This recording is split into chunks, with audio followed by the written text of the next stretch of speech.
Te damos la bienvenida al reporte semanal de crímenes internacionales en Impacto Mundo. Hoy recorreremos el mundo para entender cómo la violencia y el crimen organizado impactan en sociedades tan diversas como Argentina, Ecuador, Reino Unido, Estados Unidos y Colombia. Un viaje que cierra con un caso que mezcla música, fama y un crimen atroz. Comencemos en Argentina, donde el hallazgo de 3 jóvenes asesinadas y descuartizadas en Florencio Varela conmociona al país. Se trata de Brenda, Morena y Lara, de entre 15 y 20 años, que habían desaparecido tras subirse a una camioneta en La Matanza. Las autopsias revelaron una brutalidad extrema: fracturas, mutilaciones, quemaduras y cortes que la fiscalía interpreta como un mensaje mafioso. La investigación apunta a que las jóvenes fueron utilizadas como blanco de represalia en medio de disputas criminales. Vecinos de la zona denuncian que la violencia ligada al microtráfico se ha instalado en barrios periféricos, con jóvenes como las principales víctimas. Supuestamente yendo a un evento, iban a participar en un evento en el que les habían invitado, sin saber que estaban cayendo en una trampa organizada por una organización transnacional de narcotráfico que había perpetrado una estrategia para asesinarlas. Este triple feminicidio se suma a una larga lista de crímenes violentos en Argentina. En lo que va del año ya se registran más de 200 feminicidios, muchos vinculados al crimen organizado.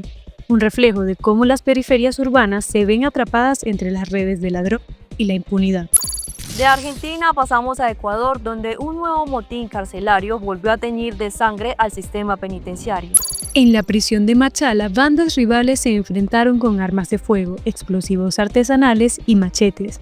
El saldo: 17 muertos y 14 heridos en apenas 40 minutos de terror. El conflicto enfrenta a los lobos y los choneros, grupos con vínculos directos al narcotráfico internacional.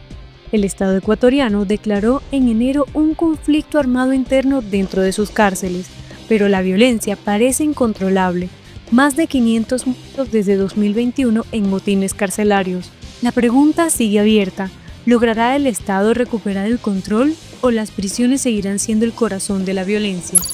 De la violencia física pasamos ahora a la violencia digital. En Europa, un ciberataque masivo afectó a aeropuertos de gran importancia como Heathrow en Londres, Berlín en Alemania y Bruselas en Bélgica. El ataque comprometió los sistemas de check-in de la empresa Collins Aerospace, obligando a aerolíneas a trabajar manualmente y provocando retrasos en decenas de vuelos. Las autoridades británicas arrestaron a un hombre de 40 años en West Sussex, sospechoso de estar vinculado al incidente. Fue liberado bajo fianza mientras las investigaciones siguen en curso. En este caso, confirma que el crimen organizado ya no solo opera con armas, sino también desde un teclado. La infraestructura crítica, en este caso, la aviación europea, se vuelve un blanco vulnerable y estratégico, capaz de generar caos a nivel continental. Cruzamos al continente americano, donde la violencia golpeó esta semana a Estados Unidos. En Dallas, Texas, un hombre identificado como Joshua Yan abrió fuego contra una sede del Servicio de Inmigración y Control de Aduanas.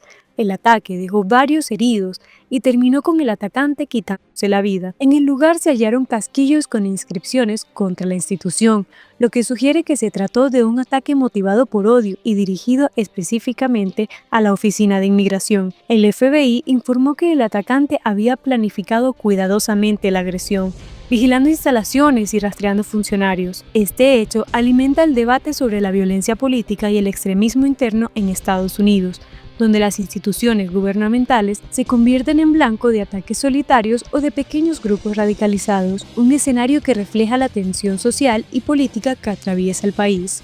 Seguimos en América Latina, donde Colombia enfrenta una tragedia que conmocionó a Medellín. El niño, Nairkel Botía, de 4 años, murió tras ser brutalmente agredido por su padrastro, un hombre con antecedentes por homicidio. El menor sufrió golpes, fue lanzado contra la cama y posteriormente atacado con un machete. Tras varios días en cuidados intensivos, falleció, lo que desató la indignación ciudadana. El caso pone en evidencia las fallas del sistema de protección infantil. Vecinos habían denunciado maltratos previos, pero no hubo medidas efectivas para proteger al menor. Según cifras oficiales, en lo que va de 2025, más de 370 menores han sido asesinados en Colombia. Este crimen no solo refleja la violencia doméstica, sino también la debilidad institucional para prevenir tragedias que se anuncian con señales claras de alerta.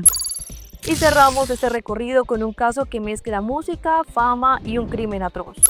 El rapero estadounidense D4Beat ha sido vinculado a la muerte de un adolescente de 15 años en Los Ángeles, California.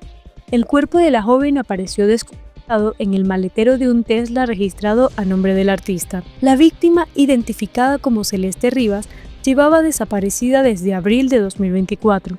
La policía investiga las posibles conexiones entre ambos y analiza pruebas físicas y digitales que apuntan a un vínculo directo.